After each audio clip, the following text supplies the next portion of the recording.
Welcome. It's my privilege to present to you who deeply sees you, really knows you.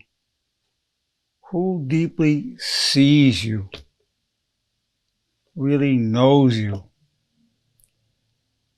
My name is Dr. Arnold Nerenberg. I'm a clinical psychologist, licensed to practice in the state of California since 1974, and authorized to walk upon this earth since 1941 when I was issued my birth certificate, 82 years of age. Who deeply sees you, really knows you. One of the signs that you really see somebody is you see their goodness, their nobility, the beauty of their heart. It's so lovely to truly see another human being. I have the great privilege of meeting wonderful, beautiful human beings. People who come to me as patients. I call them my people. So my people, doctor-patient relationship, but human to human, like an extended family. So I watch each of you, each of my people, struggle with being overwhelmed, issues at work, going through depression, anxiety, panic attacks, issues with your significant other, your husband, your wife, problems raising the children, paying the bills, medical issues, postpartum issues, all the issues. And I watch you really attempt to deal with it in a good way, in an honorable way. And what a sight to behold. Oh, the beauty and nobility of your heart that I get to witness. It's indescribable. More beautiful. You're more beautiful to me than the most beautiful sunrise, most beautiful sunset. And it's a great gift that you allow me to know you. And to truly know you, you're showing me your struggle. You're showing me ways of yourself, parts of yourself that you hide from other people. So I get to see that. I get to know you that way. What a privilege that is for me. Now, the natural response when you truly see another, then you can say, well, I know this person. I love this person. I respect this person. I have compassion for the struggle of this person. And that's beautiful, to have that love, that compassion, that respect. Those feelings themselves are a beautiful tapestry, a beautiful symphony. I get to have that all day long. People say to me, don't you get tired of hearing people's problems? No, because I get to see not just the problem, but the magnificence of that human being struggling with it to manifest their own nobility, their own dignity, their own honor. That struggle, and then have the opportunity to not only be the witness, but to be a guide in your lives. Thank you. Thank you. I'm so grateful to be that witness and that guide. A great privilege in my life. I've seen what it is to be really human. And it's been my hope to allow you to feel normal in that, because most people feel it's not normal to have these struggles, to feel overwhelmed and lonely, irritable, angry, and withdrawn. People say, well, something wrong with me. Well, no. given your background and situation you're in, is very understandable. And there are millions, billions going through it. You just don't know about it. When I was younger, I didn't know how universal it is. I know now. I don't care how happy somebody is right now. I know they've struggled and they will struggle again. They have suffered and they will suffer again. And I also know this, that suffering as well as the happiness they have are fleeting. Only honor is forever. The suffering and the happiness are fleeting. Only the honor is forever.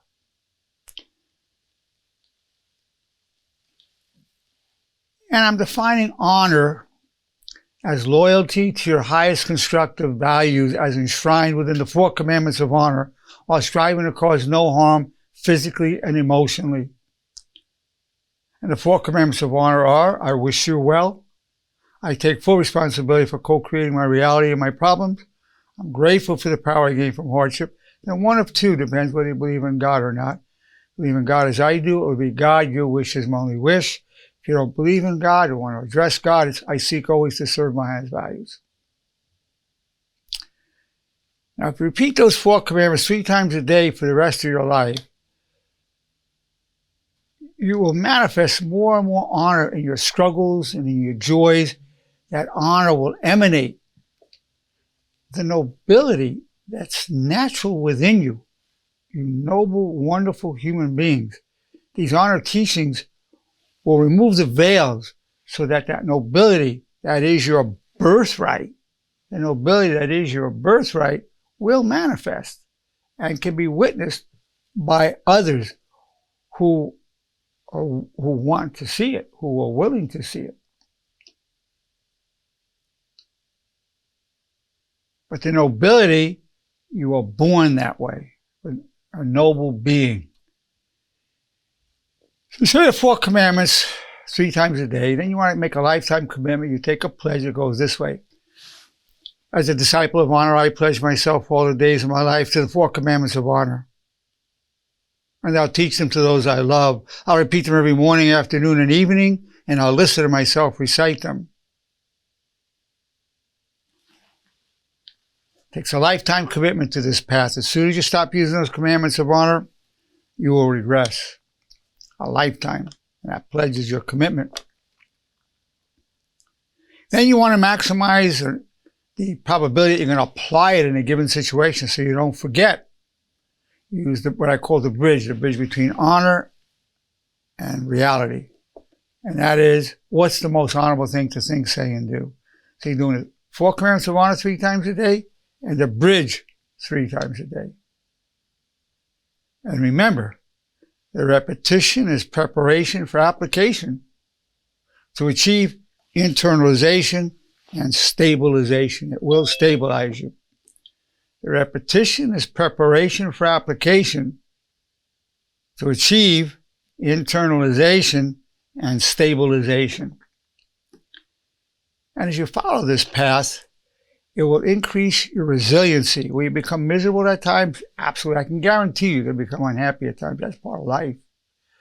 Or you'll be more resilient. And you're going to come back stronger than ever.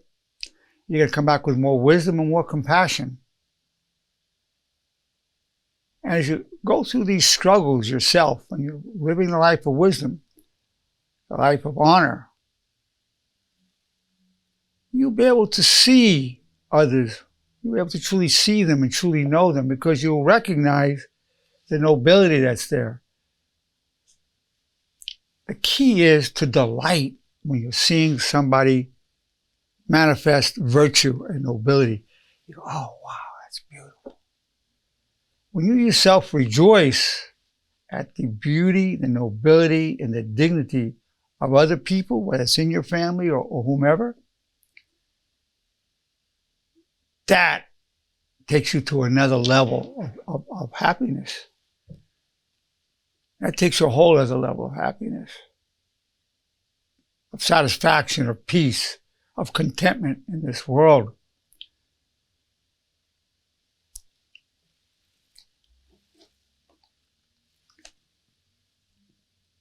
One question I like to ask people, I'll say, What do I have to know about you for you to feel like I really know you? What do I have to know about you for you to feel like I really, really know you?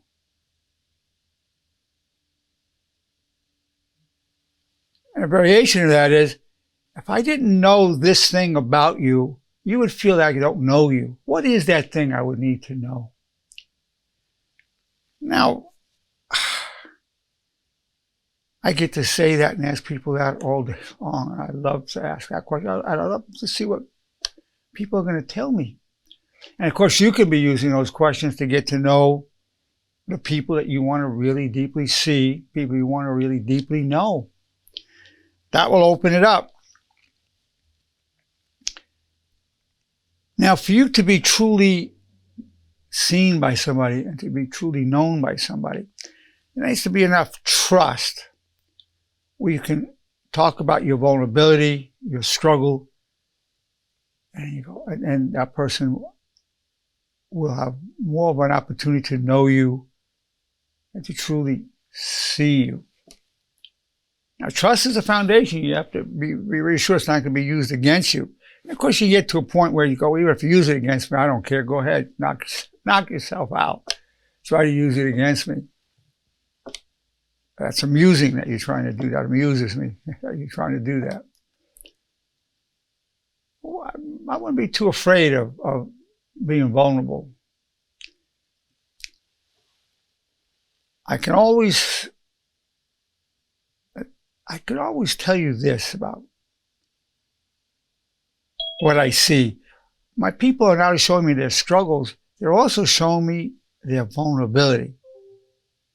Now, you have to be aware of your vulnerability. And you need to know that you hide your vulnerability. Yes, you do. You hide your vulnerability, and sometimes for good reason. But you don't want to hide it from yourself. And most people cover it up with anger or aloofness, where underneath you feel hurt, humiliated, disappointed, inferior, neglected, abandoned, overwhelmed. And that's underneath. Well,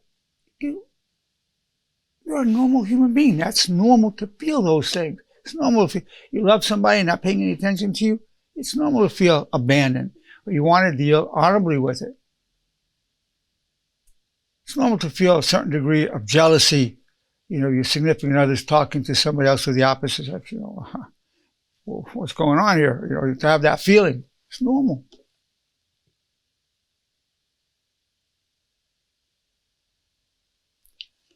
I'm here to tell you, it's normal to have these insecurities and vulnerabilities. It's normal to be vulnerable and insecure. Normal.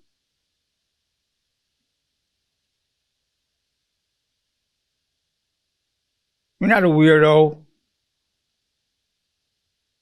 Nothing wrong with you. You didn't know about other people because they're hiding, just like you hide it a lot of times. You know, one of the things that my people get to know from my videos, my book, from these Zoom calls, I feel less alone. I feel part of a community, especially when we hear from the other guests speaking up. And then that's one of the things people tell me, wow, I appreciate what you say, but I benefit so much from hearing the other people. I thought I was the only one, and I get to see I'm not alone. And it's such a beautiful, supportive community. There's a lot of love going on between the people that are here. But people tell me, you know, so-and-so said this. I just love that person. I appreciate them.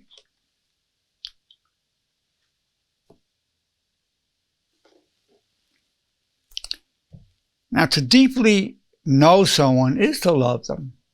There was a song, to know you is to love, love, love you. It was a song, it was back in the 50s. You know, and it's true.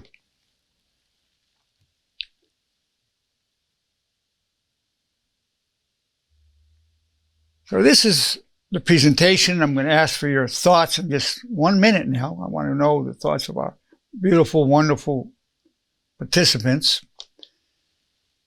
Who deeply sees you? Who really knows you?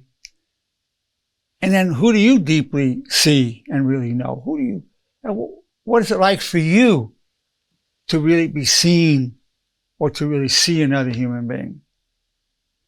To really feel known and to really know another human being. What is that like for you? What is that like for you? Now I'm going to turn to our lovely people who are here. Unmute yourselves. And I'd like to hear any thoughts, feelings, reactions, questions, keeping in mind by you speaking up, and some of you don't feel comfortable speaking up, but by speaking up, you're helping everybody who's here and everybody who's ever going to watch this video over the years, perhaps over the centuries. So you'll have a lasting impact. This will be part of your impact. Your thoughts, your struggles, your ideas. What are your thoughts? Dr. Nerenberg, it's Kathy. Hey, Kathy. Welcome. Good. Hi. Thank you. You know, who deeply sees you really knows you. I think I have a wide network of people, and I think I share myself. Some group knows me of some way, another group knows me another way. So I don't think everyone really deeply sees me as who I am. Do you know what I'm saying? I do. Because you try to fit in, and like you said, I don't want to be too vulnerable. Yeah, so, that's it. But nobody wants to feel too vulnerable. But, you know, in certain relationships, to feed that relationship, to strengthen the bond, the more vulnerable you are, the more you struggle, the more you suffer and share it. Now, of course, you want to do that with dignity. So you go, I'm suffering, I'm going through so much turmoil in my life, I feel so hurt or abandoned. But you know what? I hope to come back much stronger than ever. So whatever pain you have, whatever struggle, whatever suffering you have, you always want to end it where you tell anybody, I hope to come back much stronger than ever. Otherwise, it could sound pathetic, like you're complaining and, you know, that people don't even know what to say to you. But once you end it with, but you know what? I hope to come back much stronger than ever. Then they go, oh. Then that's where the respect comes in. You're suffering, which they know about because they suffer even if they don't tell you. But then you're saying, but I hope to come back much stronger than ever. So you're saying, hey, this is not good, or this is bad, but you know what? Good's going to come of it. What dignity that gives. That's what commands the respect, and also where it's not threatening. Otherwise, it's threatening to you and to them to share it. Yeah. But once you go, and I hope to come back much stronger than ever, or I hope to come back much stronger than ever, God willing. However you want to put that. That's key. If you're going to, when you share your struggle, your pain, your suffering, you must add that. I hope to come back much stronger than ever. When you do that, a normal human being will respect you for that.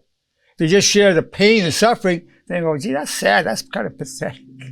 People have that, or they just want to get away. Oh, I don't know what to say to this person. You want to escape. But when you end it with that, they go, wow, it's amazing. You feel that way. That's great. They'll even learn from you then and respect you and admire you for it.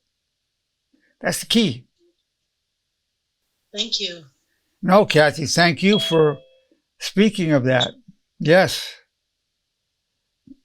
Hi, Dr. Nerenberg. Well, Joanne, there we are. Dear Joanne. Yes. Yeah. I think that we all walk around, of course, with very protective shells. And oftentimes it really depends on your experience in life. Like for me, I lost my mother at an early age. So it was harder for me to be vulnerable or allow people to see that part of me, you know, that inner part of me and open up again, because I'd never wanted to experience that level of hurt. So although I feel like I have a few close friends who really know me, but I don't think that they've actually broken through to that inner part of me, you know. I think some of my girlfriends do, but I think when it comes to like guys, no, you know, because I've even had a person tell me, they said, you know, you're a great person, you're this, you're that, you're very gracious, but there is a small area in your heart that I could never penetrate. And it's not because of something I'm doing, it's just something I guess that I'm not doing as far as opening up. Well, let me tell you something. Firstly, my condolences. And at an early age, that makes it more difficult. 12 years old. 12 years. That's a very vulnerable time to lose your mother. Yeah. Now, one of the earliest losses I had was major loss in my life was the death of my father. I was in my early 40s. I was extremely close to my father. Biggest loss for me in my life at that time. Biggest loss. At the same time, I saw the gain for me and for my mother. My mother could hardly even walk. She was so destroyed by it because they had a beautiful marriage. But my mother became stronger because my father protected her a lot, insulated her from the world. She became stronger. I leaned on my father because he was a very strong man, very powerful. I became stronger. I had to become more self-sufficient. So the gain was I gained myself more my own inner strength. My mother did. So I wrote a book about it called Upon My Father's Passing. And the pain, the anguish was huge. But you know what? When you can share that loss and the gain, it's always the gain that gives the dignity. Everybody, you get past 30, 40 years old, everybody's lost a significant other. By 40, everybody's lost somebody, an aunt, an uncle, a grandparent. And they'll feel that connection. When I would tell people my father passed away when I was in my 40s, people start saying, yeah, I lost my dad too. You start finding there's a fraternity of people who have lost their dads or their moms, and there's a bond over that loss. And I'll tell you another thing, the fact when I have people tell me what a huge loss it was, they lost their father, their mother, God forbid they lost their child, is really something. It's even worse. I have some of my people lost children that were murdered or died of a disease. Oh, that's really, really, really rough. But for many people, if they believe in God, they feel it brings them closer to God. Of course, some people get angry at God over it. Many of us get closer to God. So,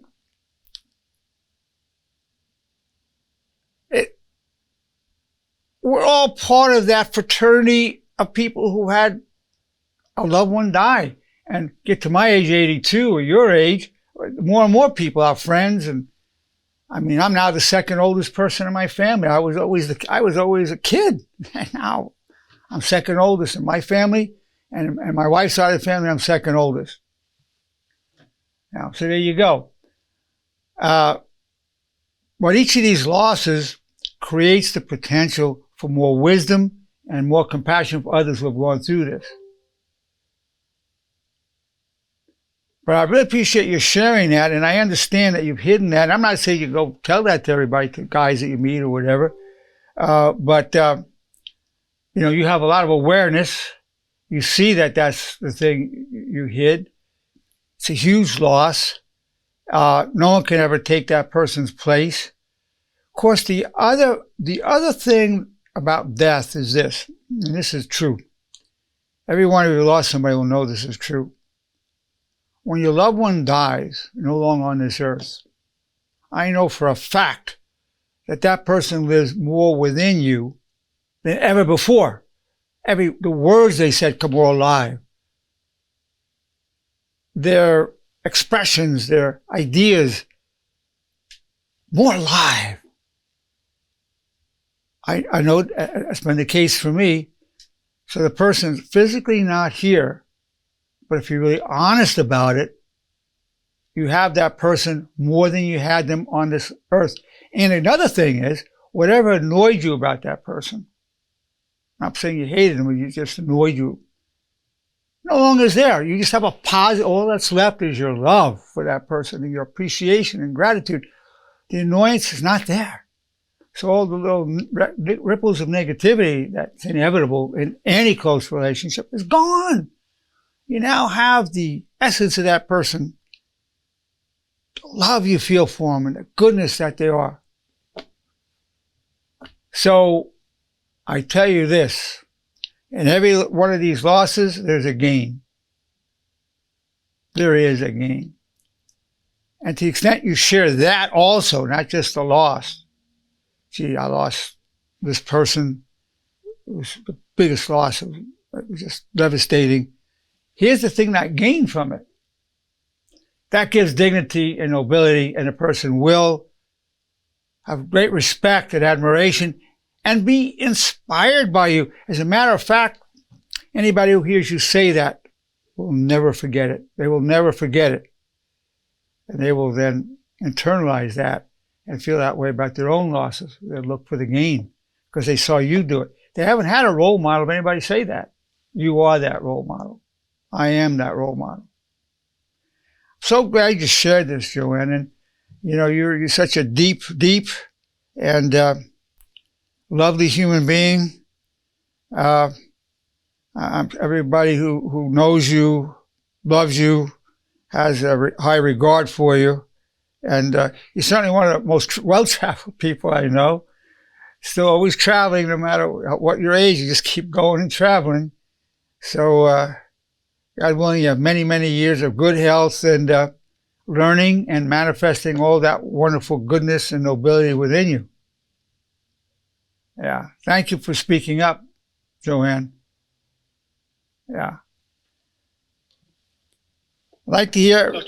Yes. Dr. Nereberg. Yeah, just really quickly. Speaker, who is it speaking? You mentioned who deeply sees you, knows you. I feel like the people that actually take the time to get to know you really makes a difference. I think especially in the workplace, a lot of times it's just, very on the surface and people just greet each other, but they don't really take the time to get to know each other and develop those relationships. And a lot of times with like leadership or management, there's issues because they don't really maybe see the person for who they really are, rather just an employee. I think there's a disconnect there with, definitely taking the time to spend with somebody and getting to know their real character is important as well. Totally. Who is this speaking? This is Fernando. Fernando. Thank you for that, Fernando. Very two-dimensional. In the workplace, people are often seen as cogs in a wheel, pawns to be manipulated.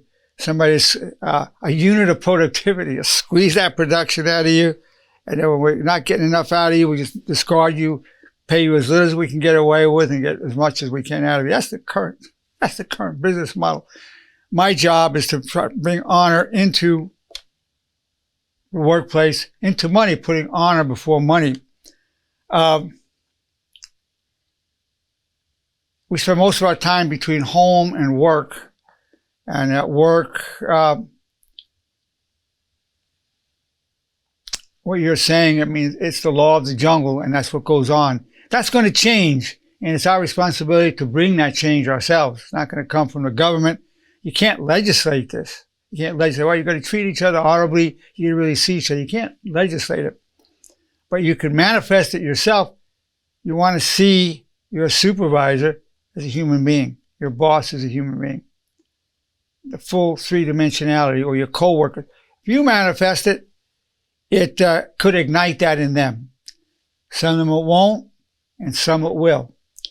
That's the best you can do, is you yourself be the living example of seeing the others, knowing the others as best you can within the time frame you're there while getting your work done. It's doable. It is doable. And what you're saying is very commonly the case. I see the destruction of that. My people come to me so annihilated by what's happened in the workplace, feel so abused and treated unfairly or discriminated against. They're the victims often of abuse of power. I see a lot of that. And my responsibility and your responsibility to bring honor into all areas of our life. And to the extent that we put honor before money, honor before pride, well, the supremacy of honor code is this: honor before pride, honor before anger, honor before money, honor before sex, honor before fear, honor before everything, honor before life itself. That's the supremacy of honor code. And to the extent that we manifest that, that has a big effect. It's the only way we can start changing these circumstances. You can do it. I can do it as best I can, and you do it as best you can. But that's a very astute, good observation, and in time we will change that. In time. You could say in God's time or in its own time, it will happen. Thank you for that, Fernando. Who else would like to say something or ask a question or make a comment? Hi, Dr. Nerenberg. It's Bridget. Oh, Bridget. Dear Bridget, good to hear from you. Hi, good to hear from you too. I just want to share a conversation I had with my cousin the other day where we both, I believe a lot of people fall victim to blaming others for not knowing us deeply. And I think it's our responsibility to be brave enough to share our vulnerabilities with others for them to be able to know us deeply, because you can't expect them to just observe us and know how we think or who we truly are without us putting in the work as well. And I just wanted to share that conversation I had with my cousin where it's like, yeah, it's true, because we can't just victimize ourselves that no one knows us deeply and how we feel lonely if we don't share how we feel. Bridget, thank you. Thank you. Thank you. As always, wonderfully and well said. And when you share that vulnerability, you must say, and I hope to come back much stronger than ever. I do feel vulnerable in this way. I've come to recognize that's a universal condition. And it's made me stronger to know this and to deal with my vulnerability without trying to hide myself or to hurt others to defend it. You have to add that note to it. Without that, it's a problem for many people to hear your vulnerability. The other way of saying it is, I can tell you I feel jealous of you, all your success. I'm strong enough to tell you that. But also I want you to know in that jealousy, I do admire you. I do respect you. It's made something really great. I do feel lonely a lot, but I'm making some good friends, and I think you're one of them. It really helps you feel connected and go beyond that. So you want to always add whatever. You don't want to leave it just on that note. You don't want to do that. Sharing it is good. You must, if you want to deal with it constructively, you must add how you're getting stronger from that and how you see this as universal. Some way of putting it in perspective. Otherwise, the person will just think, that's pathetic. You feel that. You're pathetic. You feel that. What's wrong with you? I mean, people have, that's how immature people are. If you tell, I remember when I was younger, I would tell people, I felt empty. And I just really wanted someone to hang out with me in the emptiness. I didn't think to say that, though. So people say, oh, don't feel that way. Do this and this. You'll fill it up. You'll be okay. And then run. It scared people. I had my experience of scaring people. Then you find, well, if I had been saying, I feel empty, and I know out of this emptiness, great things are going to emerge. It's uncomfortable, but great things will emerge from this. It does increase my hunger for connection to other people, and I'm really grateful for that. Some way of what's good's coming out of it. If you do that, it's really a different response on the here. I'm telling you. I've lived the other way of not doing that. It just scares people. They don't know what to say. They can't even face it in themselves when you tell them it scares them. I've scared a lot of people. I've scared people in my life. And then as I got older and wiser and going more the way of honor, I started understanding. Enshrined within your deepest struggle. Enshrined within your deepest struggle is the seed of your nobility, your destiny, and your legacy. Enshrined within your deepest struggle is your nobility, your destiny, your legacy. People run from that struggle, but no, you want to reach in and pull out that gem. And there it is. Wow. Write about it, meditate on it, but seek the jewel. It's there. I promise you that. It is there. For all of us. By being in denial of it, we lose out on a great treasure. And that's what produces the depth in us. And it's impossible to achieve wisdom without that struggle, without that suffering. Impossible. It's impossible to have compassion without that struggle and suffering. Impossible. So these are great jewels. One of the thoughts I use personally, God, I'm extremely grateful for the gift of trials and tribulations that bring me closer to you. God, I'm extremely grateful for the gift of trials and tribulations that bring me closer to you. Because we do turn to a higher power, our spiritual nature during these tribulations. That's what drives us to it. If we were just comfortable from the beginning and we just kind of blissed out right through life and coasted through, nobody would develop wisdom or compassion. We'd just be blissed out. Be blissed out. Just from birth to death. That'd be it. Just be born, be blissed, stay blissed, leave the earth. Bliss out, bliss into the next life. No, that doesn't develop. We got to put in the work. Physical work to keep our bodies strong, spiritual and mental work to keep our minds and spirits strong.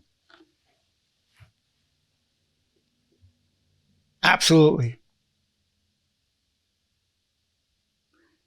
You don't want to say you want an easy life. No, you want a meaningful life, a life filled with purpose, a life filled where you're pursuing your destiny. That's a good life, well lived. Thank you for that, Bridget. Very inspiring. Thank you, Doctor. You're most welcome. Anybody else like to say something or ask a question? Hi, Doctor. This is Nabil. Nabil, good to hear from you. Yes, finally, be able to get it connected. Doctor, I wanted to ask regarding this topic. I had a concern that when you truly want to know yourself or you want to express other people who you are, you're always afraid that you're going to hurt their feelings. So when you want to express who you are, sometimes you just watch your words and don't want to say the things that other person doesn't like it. And, you just want to please them and say things that they would like. And on a long run, they start expecting, totally different mindset from you. And then this thing starts bothering you that, okay, you know what? They don't know who you are. They don't know who you are. In the end, it collapses. And, here's the thing. After a year, after 2 years, that person really doesn't know you because, you're always scared that you're going to hurt them by telling them you don't like it. Nabil, this is a very, very good point, Nabil. Thank you very much for bringing this up this way. You're less likely to hurt the person if you speak to them in a respectfully real manner. Let me give you an example. Listen, I just want you to know how I really feel about you. I never liked you. I think you're stupid. I don't want to see you again. I think you're ugly, stupid, and I don't want to see you again. I'm being real. I want you to really know that's how I feel about you. Well, of course, that creates a barrier, and you do hurt the person. But if you said to the person, when you said what you did, I felt hurt and humiliated. If you could find it in your heart to apologize about that, I'd be very grateful. That'd be a connection or a bridge. Respectfully real communication is the honorable way to communicate. So the person may still recoil back, but most likely a person will apologize or respond in a friendly manner, and it won't hurt them. If you do it in a respectfully real manner, you can say pretty nearly anything to a normal person. If somebody is super, super fragile, maybe you can't say hardly anything to them. But to a normal person, the response would be some compassion and some way of feeling, oh, okay, I didn't mean that, I'm sorry. That would be a normal response. So respectful real communication is key. And the other one is also always talking about what kind of benefit you're getting from whatever you're going through. That's going to help a lot in the communication. But thank you for that, Nabil. Really a good point to bring up. Very, very good. Thank you. You're welcome, Doc. Anybody else have something you want to ask or say? Hi, Doctor. This is Christy Romero. Hi, Christy. Hi, how are you? Okay. I don't know if this is a question or comment or what you just got me thinking with the whole topic. So I know that a lot of it is about the workplace and what people think of you, but I kind of want to take it a little bit deeper as far as your relationship with a partner or a spouse. Of course, you know, I honor my husband for who he is. I try to stay by the honor code. And I truly believe in that. But, you know, with everything that we go through emotionally with this struggle that we're having, it's very easy for me to say, oh, you don't understand what I'm going through. You don't get it. Does that take away from the honor code within ourselves if we're thinking that towards our spouse? Wow. Let me tell you. It's one thing to have the thought. Now, when you say you don't get me, now that's a complaint. That's a shortcoming. You're failing. You don't get me, and that's your fault. That's all implied in that thing. It's a complaint. Person might say, gee, there she goes again, complaining. Many people, unfortunately, get defensive, or they feel saddened by it. These persons say, yeah, I do get you. I do know you. Oh, no, you don't. You're just saying you don't believe me. You don't get me. And then you can go on and prove all the points that they don't get you. A more constructive way, if you can, because I know it's a disappointment. I know you love your husband dearly, and it's very disappointing and hurtful that he's not getting you the way you want to. It's painful. So here's the one way to communicate this. Sweetheart, I love you. I know you love me. I really want to feel more understood and known by you. What do I have to do to help you know me more? Because I really want you to know me more. I want to know you more, but I want to know what can I do to help you know me more? Because that's important to me. My life revolves around you. You're so important. I want you to know me more deeply even now. So rather than complaining what you're not getting, you're really showing what you want in a constructive, honorable way. That's the honorable way to do that. But it comes out of, damn it, you're not getting me. You're never getting me. You know, it comes out of that. That's a normal thought. Right. Then you transform that into, I love you. I want to be known more deeply by you than anybody else on earth. What do I have to do for you to know me more? Then you say, oh, sweetheart, yeah, I want to know you more. Well, you could do this, you could do that, or I don't know, but let me think about it. So that's going to move it, and it's going to help. Thank you. Yeah, no, I'm really glad you asked that question. I think a lot of people, probably 99% of people, have that issue, wanting to be known more and appreciated more and seen more by their significant other. So that's universal. Good. Thank you. That's going to help a lot of people, that question you asked. Very good. Well, it's been really my pleasure to be here with you, more than you know. A great privilege for me to present who deeply sees you really knows you.